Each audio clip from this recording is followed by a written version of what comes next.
تو اس کے بعد پھر جب یہ عظیم انعام یافتہ دن آتے ہیں تو فرمایا جاتا ہے کہ پھر رب اپنے فرشتوں کو آسمان سے دنیا پہ بھیج دیتا ہے، کہتا ہے کہ میرے بندوں نے میری ساری عبادتیں کی، میرے سارے احکامات بجا لائے، اب جو جو کچھ میرے بندے مانگتے ہیں اے فرشتوں تم گواہ ہو جاؤ، اگر آج رزق مانگیں گے تو انہیں رزق بھی دیا جائے گا، اگر آج مجھ سے بخشش مانگیں گے میں ساروں کی بخشش بھی فرما دوں گا۔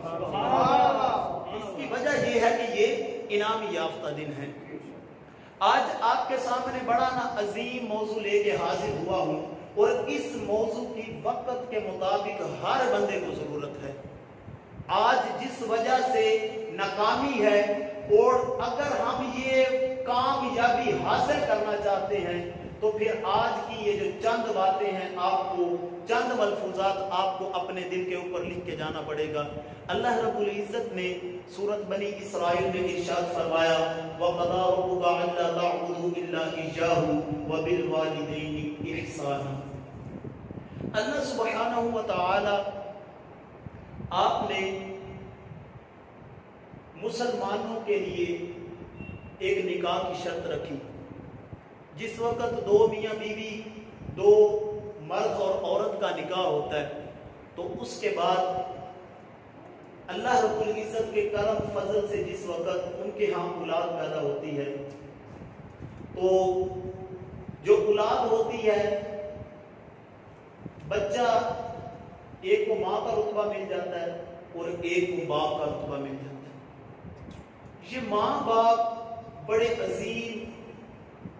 عظیم ہوتی ہیں، ان کی جو بندہ اس دنیا میں قدر کر لیتا ہے نا، بزرگان دین نے اس بات کو لکھا ہے کہ جو بندہ ساری زندگی اپنے والدین کی باتیں سر جھکا کے سنتا ہے، پھر ایک وقت آتا ہے کہ ساری دنیا اس کی کان لگا کے باتیں سنتی ہے، بس وہ اپنے والدین کی پہلے باتیں سن لے۔ تو یہ بڑا عظیم رشتہ ہے، ایک کو باپ کا درجہ دیا اور ایک کو والدہ کا درجہ دیا۔ اور آپ اس چیز سے اندازہ لگائیں کہ اللہ رب العزت نے حکم دیا وَقَضَىٰ رَبُّكَ أَلَّا تَعْبُدُوا، کہ اے میرے بندو میری عبادت کرو، میں نے جس چیز کا تمہیں حکم دیا ہے وہ کاموں کو بجا لاؤ، ان کاموں کو پورا کرو۔ اور فرمایا جس وقت تم میری عبادت کر چکو گے اس کے بعد إِلَّا إِيَّاهُ وَبِالْوَالِدَيْنِ إِحْسَانًا، تو اپنے والدین کے ساتھ حسن سلوک سے پیش آؤ۔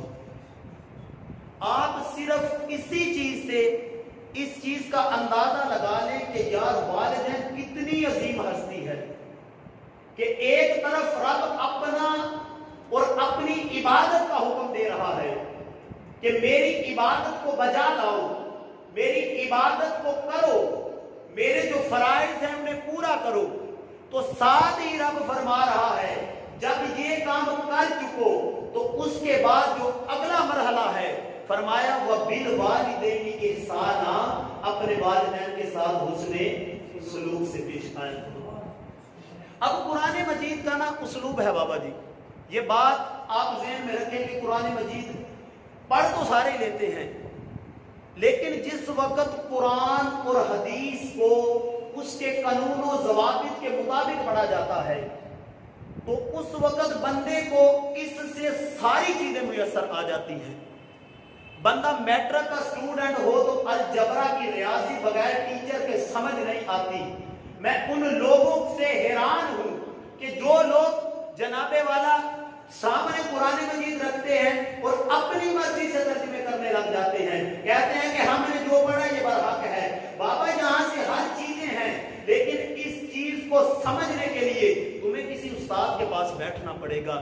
جب تم ترجمہ کرتے وقت سیدی اعلیٰ حضرت کی غلامی کا پٹا اپنے گلے میں ڈالو گے تو پھر قرآن تمہیں گمراہ نہیں کرے گا، بلکہ تم پڑھتے جاؤ گے، قرآن تمہیں محبوب کے قدموں میں پہنچا دے گا، پھر قرآن تمہیں اس چیز کا فائدہ دے گا۔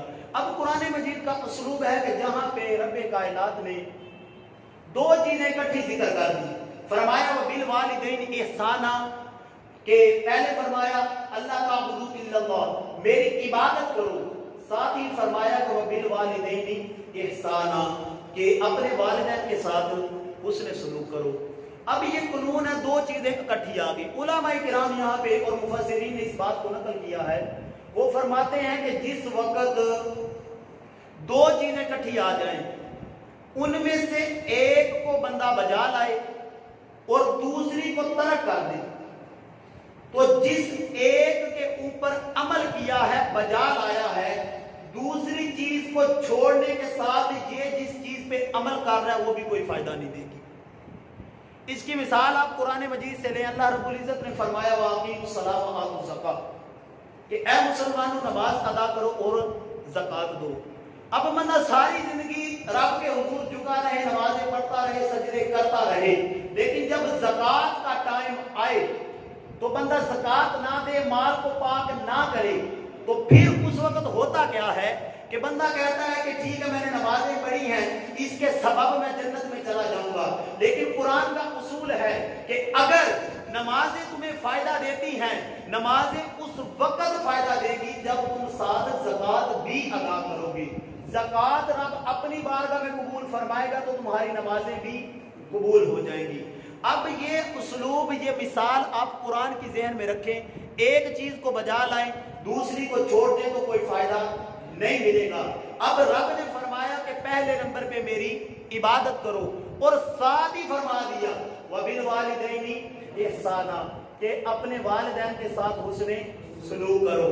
اب بندہ ساری زندگی نمازیں پڑھتا رہے، ساری زندگی ایک ٹانگ کے اوپر کھڑا ہو جائے اور قرآن مجید کی تلاوت کرتا رہے، صدقات و زکات سارے معاملات کرتا رہے، اگر اس کے والدین اس سے ناراض ہیں، اپنے والدین کا دل دکھاتا ہے، ان کی خدمت نہیں کرتا، تو یہ بات ذہن میں رکھنے، نماز روزہ زکات کسی چیز کا اسے فائدہ حاصل نہیں ہے۔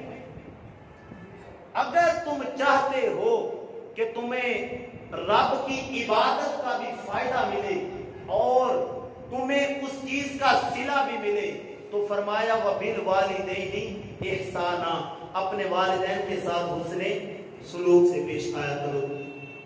حقیقی طور پہ نا عبادت کا مستحق رب کائنات ہے، اور حقیقی طور پہ جس کا آپ ادب کر کے دنیا اور آخرت میں کامیابی حاصل کرنا چاہتے ہیں، وہ آپ کے عظیم والدین ہیں۔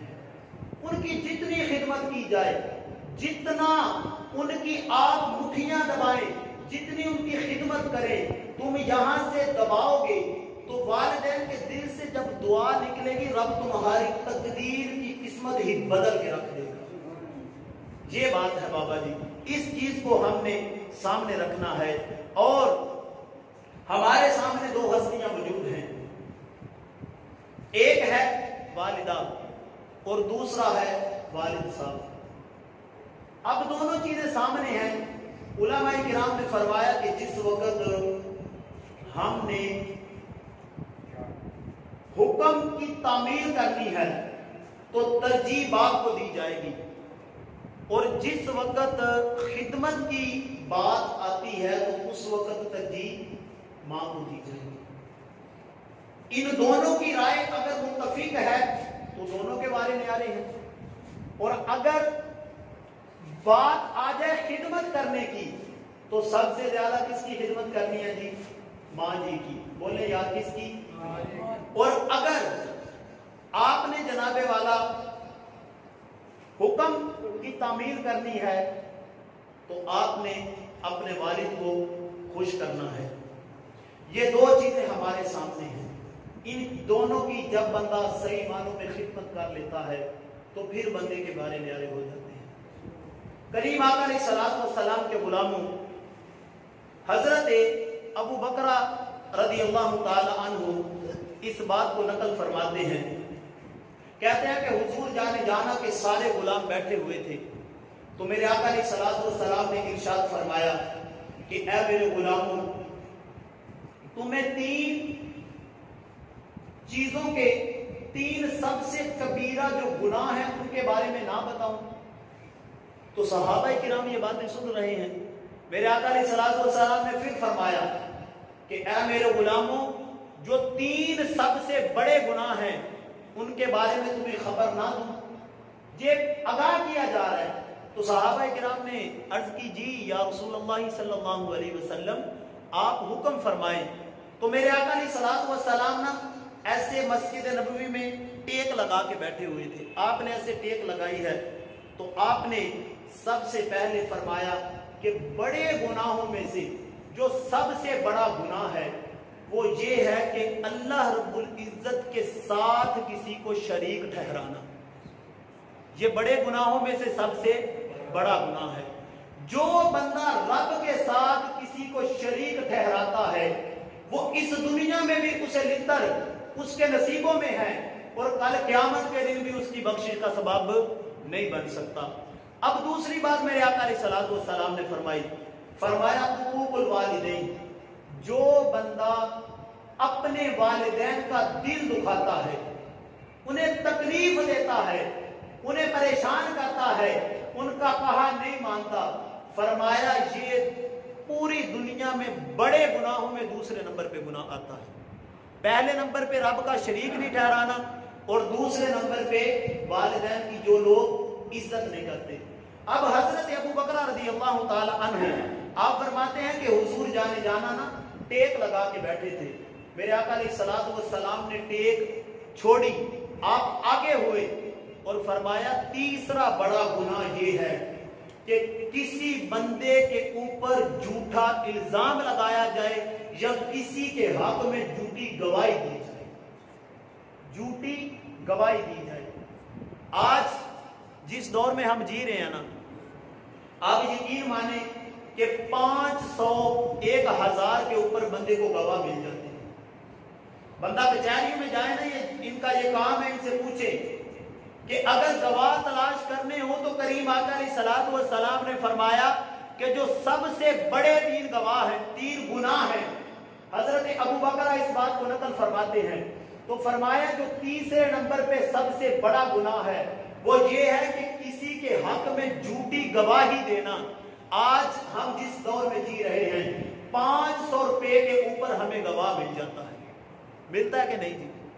اور پھر بتائیں کہ اگر جھوٹیاں گواہیاں دے کے کسی کی عزت نرام کی جائے, کسی کے جنابے والا گھر اجاڑے جائے, کسی کا سارا کیا دھرا اس کھڈے میں ڈال دیا جائے, تو آپ بتائیں جن لوگوں نے جھوٹیاں گواہیاں دی, جن لوگوں کی وجہ سے بے گناہ لوگ آج جیلوں میں سڑ رہے ہیں, جن لوگوں کی وجہ سے آج بے گناہ لوگوں کے اوپر FIR درج ہیں, وہ اپنے سینے کے اوپر, اپنے دل کے اوپر دستک دیں اور سوچیں کہ یار اگر ہم کسی کے حق میں جھوٹی گواہی دیتے ہیں تو محبوب تو یہ فرماتے ہیں کہ دنیا میں سب سے بڑا یہ گناہ ہے کہ کسی کے حق میں جھوٹی گواہی دینا.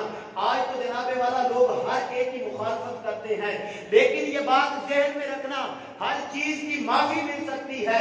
اگر تمہاری نا انصافی کی وجہ سے کسی بندے کو جیل ہو گئی یا کسی کے اوپر ظلم و ستم ہوا, وہ تو برداشت کر لے گا, لیکن جب قیامت کے دن رب کے حضور پیش ہونا پھر تمہیں کوئی چیز اس سے چھڑا نہیں سکتی. یہ چیز ہم نے ذہن میں رکھنی ہے.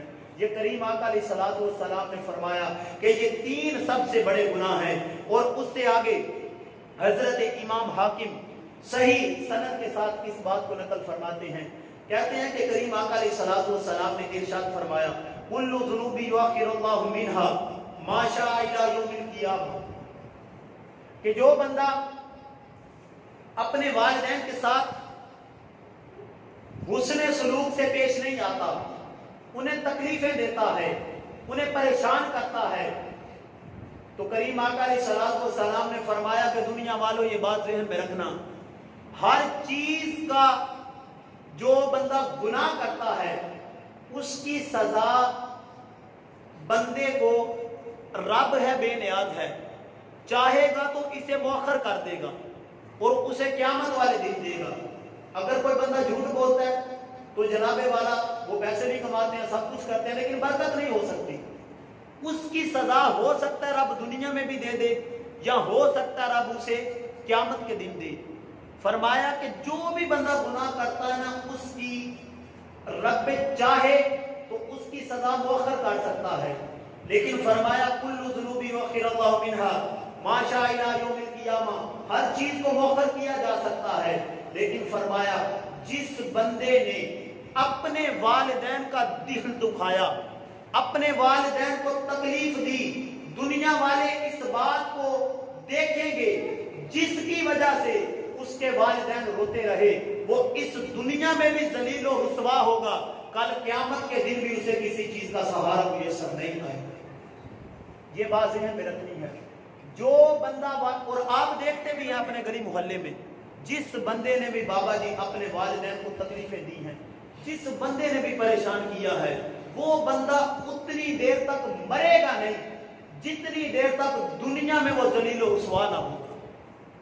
آپ اپنے علاقے میں دیکھیں، میں اپنے علاقے میں دیکھتا ہوں، یقین مانے کہ جن بندوں نے اپنے والدین کے حسن سلوک تو دور کی بات ہے بے ادبی بھی کیا نا، تو وہ بندہ ساری زندگی ذلیل و رسوا ہوتا رہتا ہے۔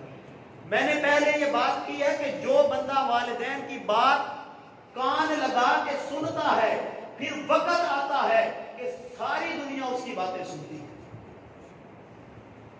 علماء کرام نے لکھا کہ اپنے والدین کو راضی کرنے کے لیے اگر لطیفے بھی سنانے پڑے، اگر لطیفے سنا کے والدین کے چہرے پہ مسکراہٹ لائی جائے تو یہ لطیفے بھی سنانے چاہیے، اس لیے کہ جس وقت ماں باپ خوش ہو جاتا ہے نا، ماں باپ مسکراتا ہے تو وہ جنت کی کلیاں مسکرانا شروع ہو جاتی ہیں۔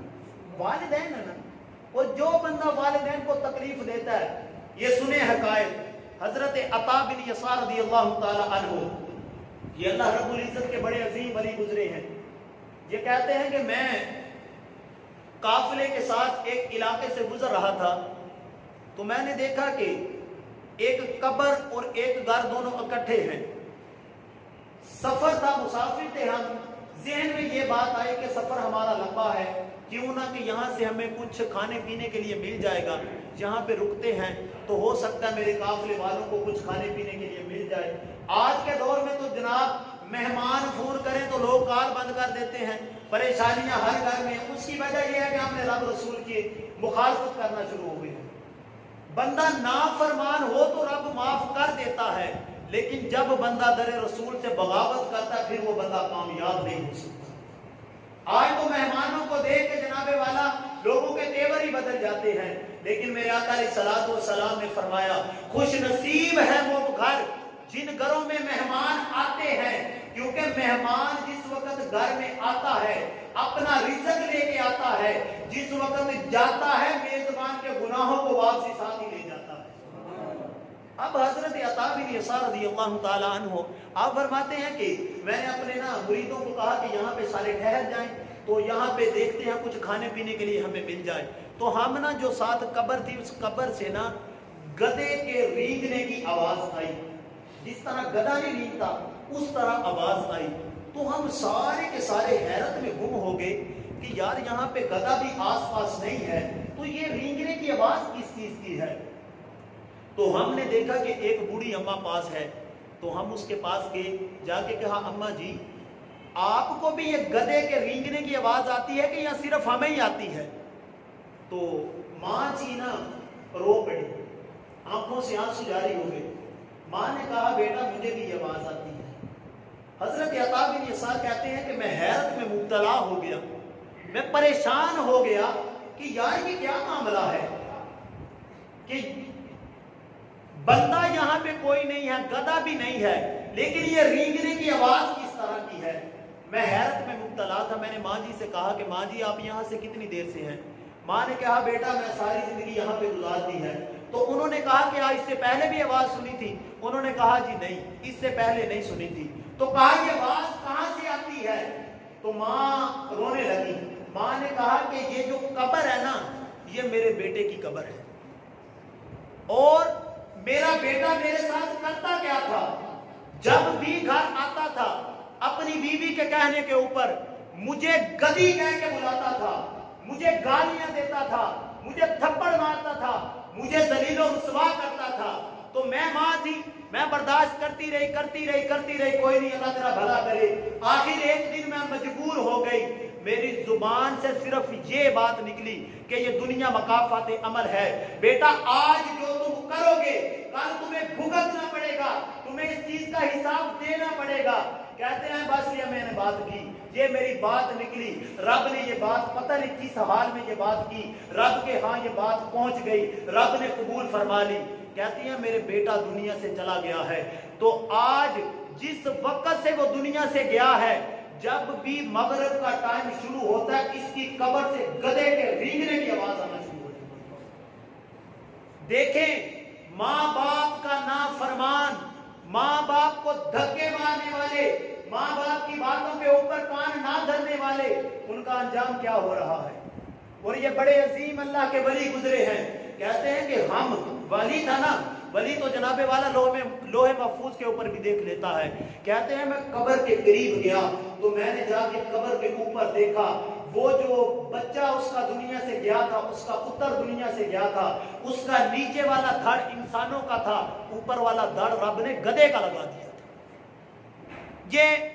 یہ باتیں بندے کے دل میں ہونی چاہیے کہ یار اگر والدین بددعا نہیں کرتے, والدین بددعا نہیں کرتے, والدین کہہ دیتے ہیں پتر جے تو اج تو بعد موٹر سائیکل تے یا میں تینوں کسے گڈی دے ویکھیا تے میں تیری لتاں بھن چھڈنی ہے.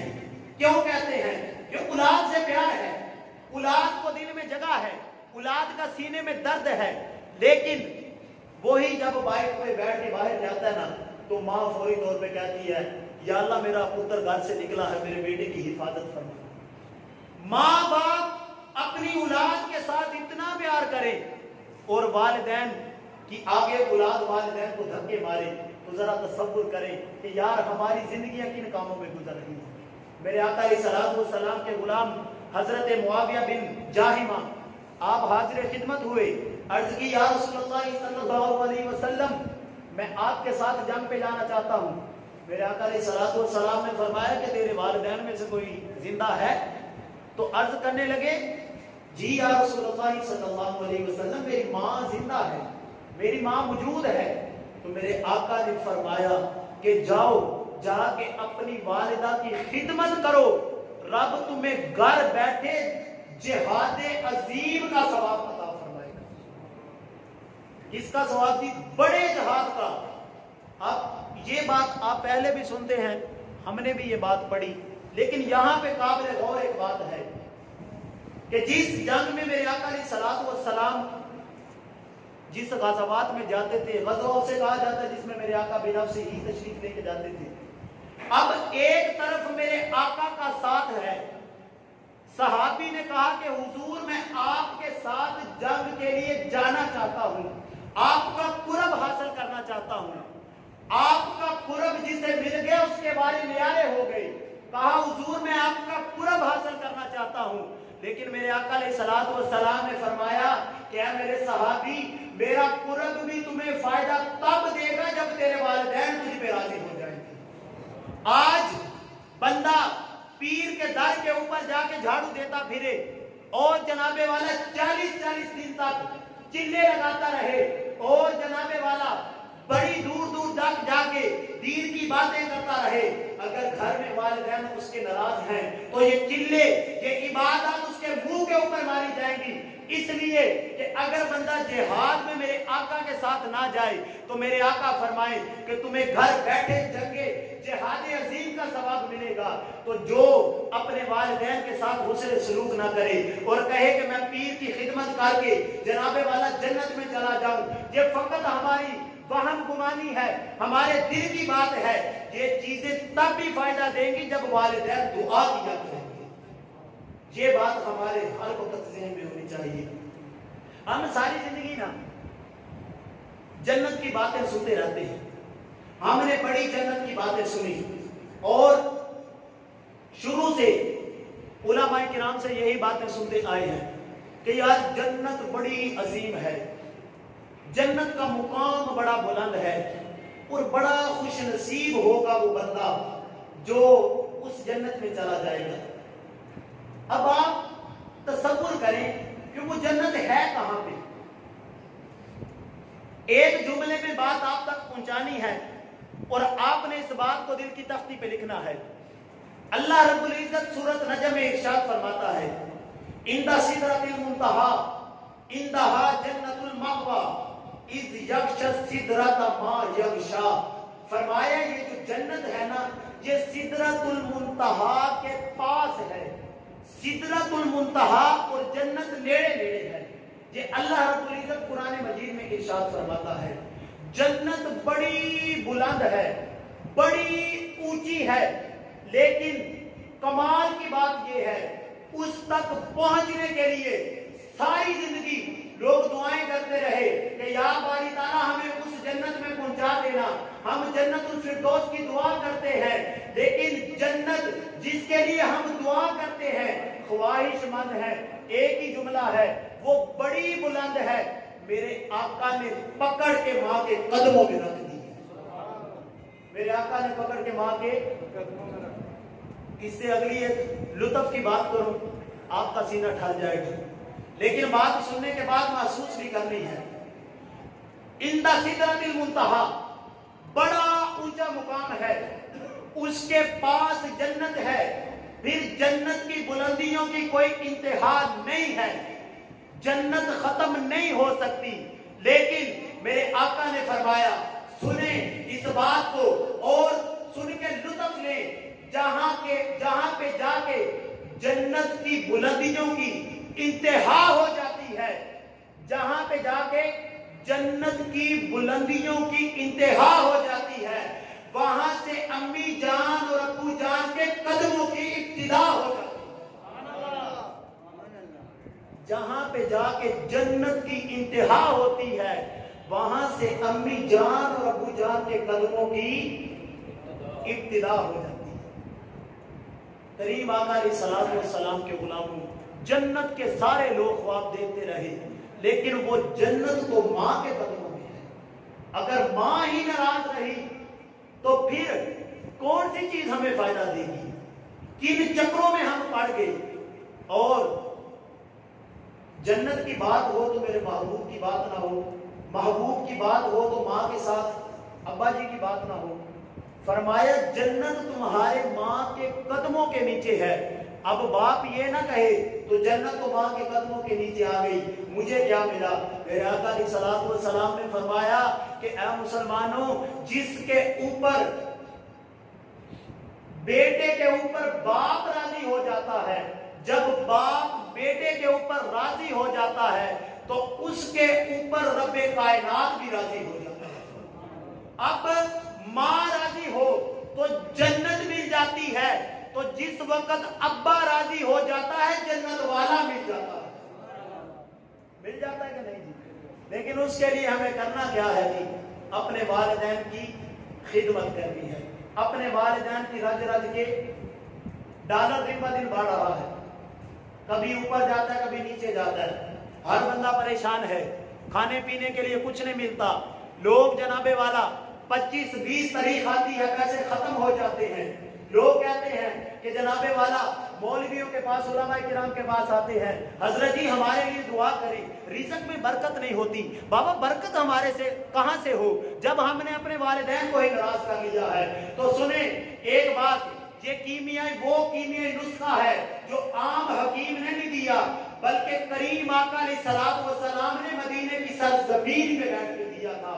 میرے آقا علیہ الصلوۃ والسلام نے فرمایا اگر کوئی بندہ چاہتا ہے اس کے رزق میں برکتیں آئیں، اس کی زندگی لمبی ہو جائے، اسے رزق وسیع طور پہ ملنا شروع ہو جائے، میرے آقا علیہ الصلوۃ والسلام نے فرمایا وہ اپنے والدین کے لیے دعا کرے، والدین زندہ ہوں تب بھی، وہ دنیا سے چلے جائیں تب بھی، جب وہ اپنے والدین کے لیے دعا کرتا ہے رب جھولیاں بھر بھر کے رزق عطا فرمانا شروع ہوتا ہے۔ ہر بندہ تو رزق کی وجہ سے پریشان ہے، لیکن کریم آقا نے فرمایا کہ اس چیز کی تو پریشانی نہیں ہے، یہ تو تمہارے پیچھے پیچھے ہے، لیکن اس کے لیے بابا بات یہ ہے کہ ہمیں اپنے والدین کی خدمت کرنی پڑے گی، اپنے والدین کا دل خوش کرنا ہوگا، ان کی باتوں پہ کان لگانا ہوگا۔ حضرت ابو بصیر رضی اللہ تعالی عنہ میرے آقا علیہ الصلوۃ والسلام کی بارگاہ میں حاضر ہوئے، عرض کرتے ہیں حضور حکم فرمائیں ایک چیز آپ سے مسئلہ پوچھنا ہے. میرے آقا علیہ الصلوۃ والسلام نے فرمایا جی پیارے پوچھو. حضرت ابو اسیر رضی اللہ تعالیٰ عنہ عرض کرتے ہیں حضور جب والدین دنیا سے چلے جاتے ہیں تو بتائیں کیا والدین کے مرنے کے بعد اولاد کے اوپر کوئی حق ہوتا ہے؟ کیا پوچھا جی اولاد کے اوپر کوئی حق ہوتا ہے؟ بولے یار میں بول رہا ہوں نہیں بتا, اور انشاءاللہ اللہ نے چاہا تو تقریر کر کے ہو سکتا مرو ایسے ہی. آپ بولے یار تھوڑا سا تو کم از کم بولے, تو تھوڑا سا تو ساتھ دیں. فرمایا سب سے پہلا کون سا حق ہے؟ کریم آقا علیہ الصلوۃ والسلام کی بارگاہ میں عرض کی حضور کون سے مرنے کے بعد اولاد کے اوپر حق ہے؟ تو میرے آقا علیہ الصلوۃ والسلام نے فرمایا پہلا حق یہ ہے الصلاۃ علیہما, اپنے والدین کا جنازہ اولاد اس کی خود پڑھائے. کون پڑھائے جی؟ اولاد. اب جس دور میں ہم جی رہے ہیں اس دور میں جنازہ پڑھانا کیا ہے, ہمیں تو پڑھنا نہیں آتا. جس وقت جنازے کی صفیں لگتی ہیں نا تو ہم ایک دوسرے کی طرف دیکھتے ہیں کہ یہ کس وقت ہاتھ اٹھاتا ہے, کس وقت ہاتھ باندھتا ہے. سلام کا وقت ہو تو ہم دیکھتے ہیں کہ یار دائیں طرف ہاتھ سلام پھیر کے ہاتھ چھوڑنا کہ یا پہلے چھوڑنے یا بعد میں چھوڑنے. ہمیں تو مسائل کا نہیں پتا, ہم نے جنازہ کیا پڑھانا ہے. میرے آقا نے فرمایا سب سے پہلا حق کون سا جی؟ اولاد کے اوپر سب سے پہلے نماز جنازہ اولاد پڑھائے. اب ہوتا کیا ہے, اولاد باہر کے ملک میں ہے, وہاں سے فون آ جاتا ہے کہ جناب والا ہم نے آنا ہے. اولاد کو سرد خانے میں رکھا جاتا ہے, وہ کیا نام ہے, لاش کو, باپ کی لاش کو سرد خانے میں رکھا جاتا ہے, تکلیفیں دی جاتی ہیں, پریشان کیا جاتا ہے.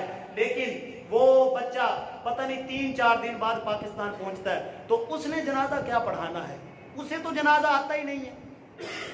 ادھر باپ کی میت گھر میں پڑی ہے تو اولاد آپس میں باتیں کرتی ہے کہ یار ہمارے ابے کو غسل کون دے گا. 10 منٹ کے اندر بندہ غسل دے لیتا ہے. 10 منٹ کی بات ہوتی ہے تو وہ بندے نے جناب جیب میں 1000 روپیہ ہاتھ میں رکھا ہوتا ہے اور مولوی صاحب کے ترلے کرتا ہے کہ مولوی صاحب آئیں آ کے میرے ابے کو غسل دے. اور میں کہتا ہوں یار ہمیں ڈوب کے مر جانا چاہیے, اس اولاد کو دیکھنا چاہیے کہ جس نے اپنے لیے سب کچھ کمایا. اس والدین کو سوچنا چاہیے اپنے اولاد کے اکاؤنٹوں میں پیسے تو رکھ دیے, پراپرٹیاں تو نام لگا دی, سب کچھ کر دیا, نہیں دیا تو محمد مصطفیٰ کا دین نہیں دیا. کبھی بندہ سوچے 5-10 منٹ کا وقت ہوتا ہے غسل دینے کے لیے, ہمارے پاس وہ ٹائم نہیں ہوتا تو ہم جناب مولویوں کے ترلے کرتے ہیں. خدا را یار اپنے والدین سے اتنا پیار کرے کہ کم از کم اپنے آپ کو شریعت محمدی کے تابع کر لیں. جس وقت والدین دنیا سے جائے تو پھر پریشانی کا سامنا نہ کرنا پڑے, یہ نہ کہنا پڑے کہ مولوی صاحب آئیں آ کے جنازہ پڑھائیں. اگر کوئی معتبر ہے تو وہ پڑھا بھی سکتا ہے, لیکن حق سب سے پہلے کس کا جی؟ اولاد کا. لیکن اولاد کو نماز جنازہ سیکھے گی تو اولاد پڑھائے گی نا. پھر آقا علیہ الصلوۃ والسلام نے فرمایا کہ دوسرے نمبر پہ اولاد کے اوپر جو حق ہے وہ یہ ہے کہ جناب والا وہ اپنے والدین کے لیے دعا خود کرے. آج تو نماز جنازہ پڑھا جائے نا تو اس کے بعد بھی روکا جاتا ہے کہ دعا نہ کی جائے.